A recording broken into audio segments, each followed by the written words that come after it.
Welcome back to Deep Nonsense, where we take the wildest, most out there ideas from movies and ask one simple question: could it actually happen? Today, we're looking for an exit, so pick up the receiver and follow us down the rabbit hole to the Matrix.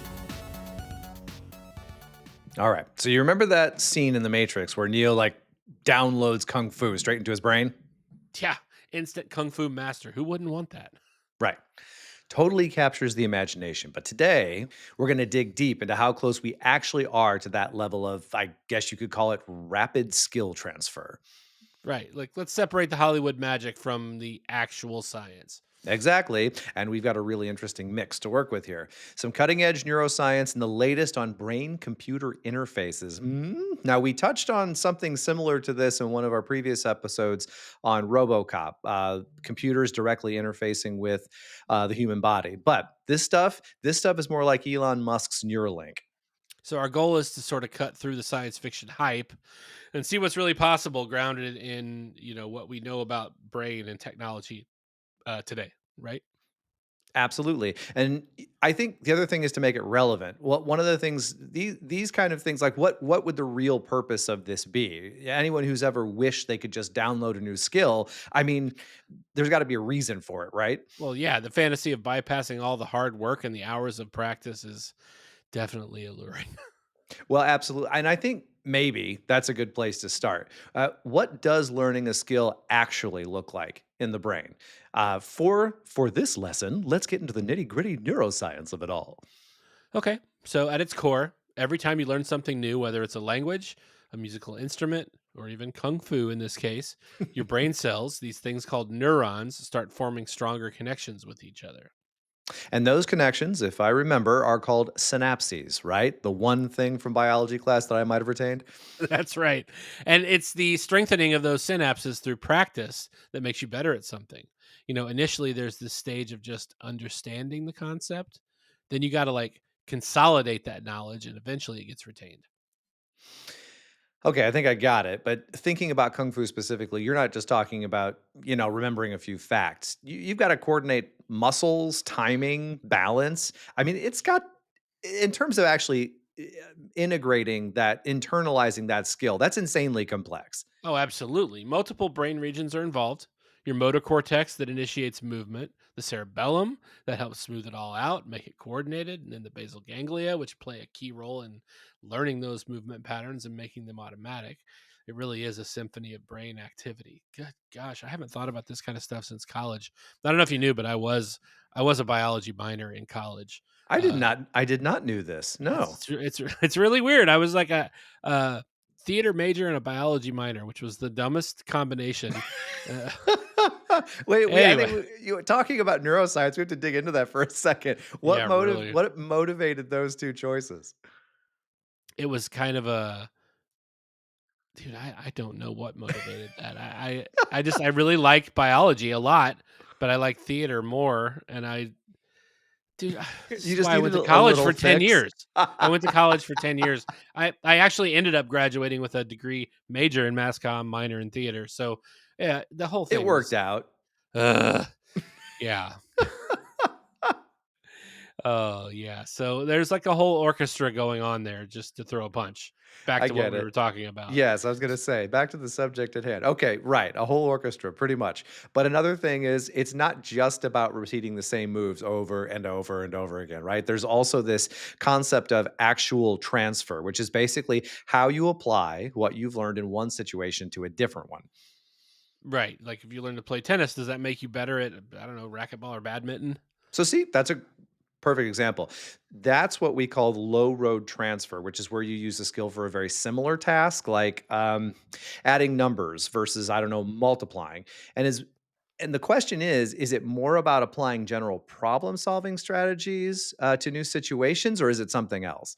So, like figuring out a logic puzzle based on the strategies you learned in math class. See, there you go. That's why you were the biology major. Your mind, it's an analytical spring trap. It's a Anyway, the terrible thing to point waste.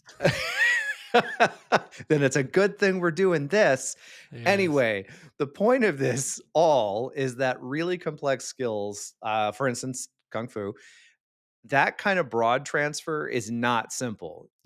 Mastering one martial art doesn't make you a master of all fighting styles. Right, that makes sense. So, all this training, all this repetition, where does it all actually get stored in the brain? Aha, I'm glad you asked. Okay, well, these kind of physical skills, things you do without consciously thinking about them, that's mostly what's called procedural memory. Okay, that's what's at work there. That's built up over time, lots of repetition, and it's literally, and I mean literally, carving out specific neural pathways. So, like, the more you practice, the more the pathways get strengthened? You go to the head of the class. That's right. You get the golden beaker. Now, look, several areas of the brain are involved. The hippocampus for memory consolidation, the cerebellum, again, really important for fine tuning those movements. And then, of course, the striatum, which is involved in the learning process itself. We can never forget the striatum. Okay. So, the takeaway here is that skills, especially physical ones like kung fu, they're built, not just downloaded into your head, right? Exactly. And it's like physically etching those neural pathways. That takes time and effort. Is that how you Okay. pronounce striatum? Is it striatum? Is it striatum? I don't know. You're the expert here. I That's a actually good don't know. question. No, I am. I just, pronunciation, it's one of those things that hasn't made its way into procedural memory. Anyway, Wow. Okay, so let's switch gears a bit. Let's talk brain computer interfaces, or BCI for short. These BCIs are things that kind of make the whole matrix scenario seem a little bit less fictional, right? exactly. And at least on the surface. So BCIs basically create a direct link between the brain and some external device. Like they can read your brain activity and translate it into commands, for instance. So how do they actually work? Are we talking like wires going into your skull?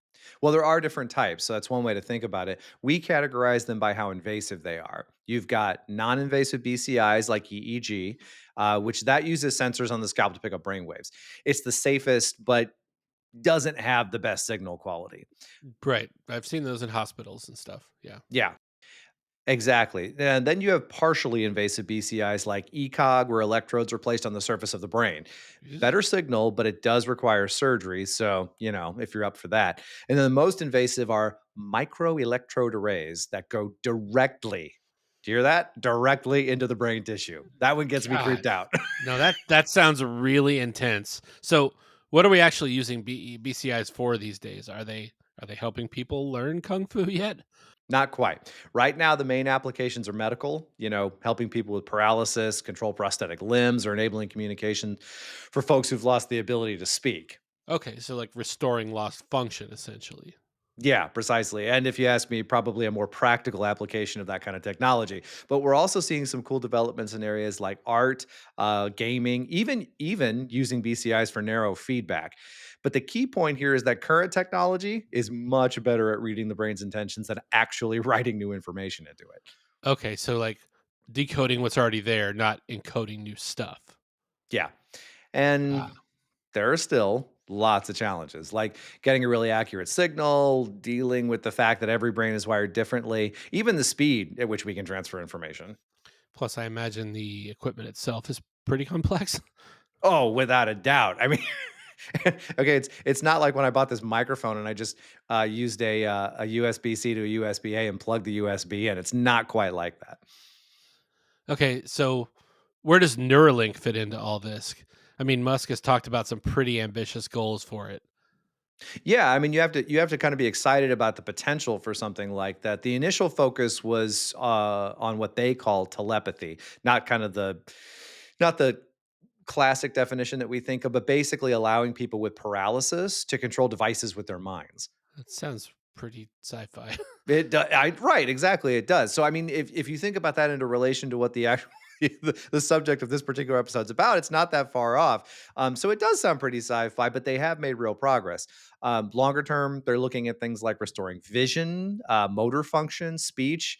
I mean, really pushing the boundaries of what's possible, and they're using those super thin electrodes, those threads we talked about earlier. Right, That's what they're yeah. using for those. Yeah. Their Link device has over 1,000 of these flexible electrodes, and they developed a really sophisticated surgical robot to implant them precisely. They even started human trials, their prime studies with people who have quadriplegia. Wow.